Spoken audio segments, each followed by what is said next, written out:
Great. So I'm going to be talking about atypical attention in autism spectrum disorder, so beyond social impairments. Oops, not that one, this one. So autism spectrum disorders, for those who don't know, there's two broad symptom categories, and one of them is social impairments, social communication and interaction impairments, and the other one is restricted and repetitive behavior. So on the social end, individuals with autism, they will have difficulty interacting with people, might not look you in the eye, might ignore you, those sorts of things. And then on the restricted interests, repetitive behaviors, there's a lot of hand flapping, various motor behaviors, and also restricted interests. So somebody with autism might be really focused on cars and know everything there is about cars and have those sorts of restricted interests. And so because these social deficits are very prominent, a lot of people have been really interested in looking at it as a social disorder. And one of the big ideas in the literature is the theory of mind, that in autism you have an impaired theory of mind. Now, theory of mind sounds really fancy, but what a theory of mind is that you know that other people have mental states, intentions, desires, beliefs, and that those intentions, desires, and beliefs can be different than your own. So it's kind of like putting yourself in somebody else's shoes, putting yourself in somebody else's perspective to know that they see the world differently than you do. So that's kind of what a theory of mind is. And so there's various tasks that have been used in an experimental setting to kind of test theory of mind, and a lot of them use this sort of perspective taking. So can you take somebody else's perspective? So if you have a picture of a turtle in front of you, and it's right side up for me, but it's upside down for you, and I say, how does it look to me? You'd say, if you have a theory of mind, you say, oh, it's upside down to you. But if that you haven't developed that theory of mind, you'd say, oh, it's right side up, or upside down, other way around. But yeah, because you can't take somebody else's perspective. So this is a really interesting idea, and people have looked at it in an imaging context as well, so looking at these sort of theory of mind regions in the brain and saying that there's these social areas in the brain and they're broken in autism. And that's all well and good, but there are some, I'm missing a slide, there are some critiques of this sort of theory, and one of those critiques is that a lot of these tasks are very language dependent. You say, how do I see the world? I'm looking at this picture of the turtle, how do I look at it? And there's a lot of language impairments in autism, so it could just be language impairments. Another way is looking at kind of the brain and how it develops. The brain doesn't really have these sorts of modules from birth, these social modules that can be broken. So it doesn't really make sense from the perspective of a developing brain. So ASD beyond social impairments. So kind of beyond these social impairments, we see these other sorts of impairments. Some of them are very low level, so just looking at how you perceive the world. So individuals with autism perceive color, contrast differently, and we can look at these in experimental settings. And part and parcel with this is sort of sensory issues. So a lot of people with autism, they experience sounds really loudly, much louder than typically developing people might. So there are these sorts of impairments that are beyond social impairments. There's that slide. And so what I'm really interested in is attention and looking at atypical attention. So, attention, everyone knows what it is. It's being able to kind of focus on one thing and exclude other things that you're not as interested in. And we see instances of atypical attention in autism. So people with autism have very difficult time disengaging attention. Like we see this in the restricted interests, right? They're focused on one thing and they can't disengage their attention. We also see just where they attend in the environment. You see differences.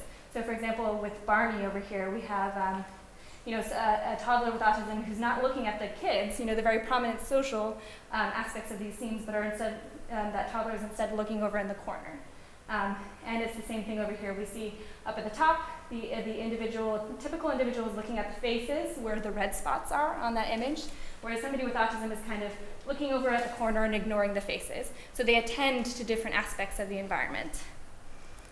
And so ASD beyond social impairments. So the question that I'm really interested in is if you have this atypical visual perception, if the world looks different to you, you might think different aspects are salient or interesting. So you might focus on different aspects of that.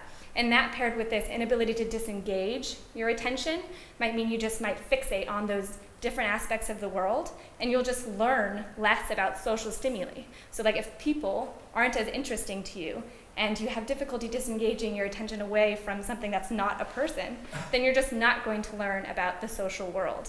And so it might have this domino effect. And so the primary impairment in autism might not actually be a social one. It might be, attention, perception, as opposed to like a broken social module in the brain. And so that's kind of emphasized here. So one camp says it is a specific social processing dysfunction that leads to autism, and this atypical attention that we see is just kind of an offshoot. Or on the other hand, we might have atypical attention as a primary impairment that then leads to social deficits that causes autism. And so I think this really nicely emphasizes this point. So when a person with autism walks into the room, the first thing they see is a pillow with a coffee stain shaped like Africa, a train ticket sticking out of a magazine, 25 floorboards, a remote control, a paperclip on the mantelpiece, et cetera, et cetera. So it's not surprising that they ignore you completely, right? So it's, the primary thing isn't social, it's just that, the attention is different, and that leads to social problems. So for my research, there's kind of two ways that I'm looking at it. And one of them is looking at, are social impairments primary? So do we see those social impairments from the beginning? And so looking at it in longitudinal time. So I'm involved in a longitudinal study that's looking at infants at risk for autism. So those infants are infants that have a sibling who's already been diagnosed with autism, because it's very heritable. So those babies have about a 20% chance of getting a diagnosis, as opposed to in the typical population, like a 1% chance. So we follow those babies up from 4 months old, and we see what comes first. Is it these social impairments, or do we see these sorts of atypical attention impairments first? And we can kind of try and pick apart the causality, right? Is it changes in attention that affect the social impairments, or is it changes in social cognition that affect attention? So it's a kind of a way of teasing apart these causal relationships. And another way of looking at it is, okay, so if you have atypical attention, is that time? Oh, shoot, okay.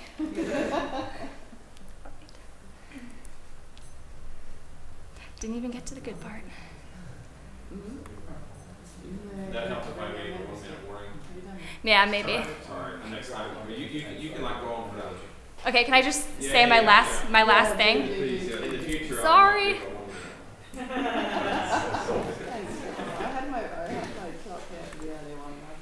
Okay, so I'm going to move on to my last point, which is research that I want to do going forward. How do I start it from just this one? Is it like that? Okay. So the future research that I'm interested in is kind of going in a different direction, and is looking at depressive symptoms in autism. So it's really interesting because there's a high incidence of depression in autism, high incidence of suicidal thoughts. So in a study, 2/3 of participants with autism had suicidal thoughts, and 35% of those had a specific plan to end their life or had acted on that plan. And so it's a really important problem, and it's difficult because a lot of ways to diagnose depression are self-report. Right? And people with autism have difficulty with language and expressing themselves, so it can be hidden often. And then you have people who are nonverbal, who don't speak at all, people with autism who are nonverbal. And so how do you diagnose depression in those individuals? And so what I'm really interested in doing is coming up with a nonverbal test of depression, so that we can, look at these physiological symptoms of depression, as well as maybe eye tracking, which is something that I've been involved with, to kind of diagnose depression in low-functioning, nonverbal individuals with autism. There we go. Fantastic.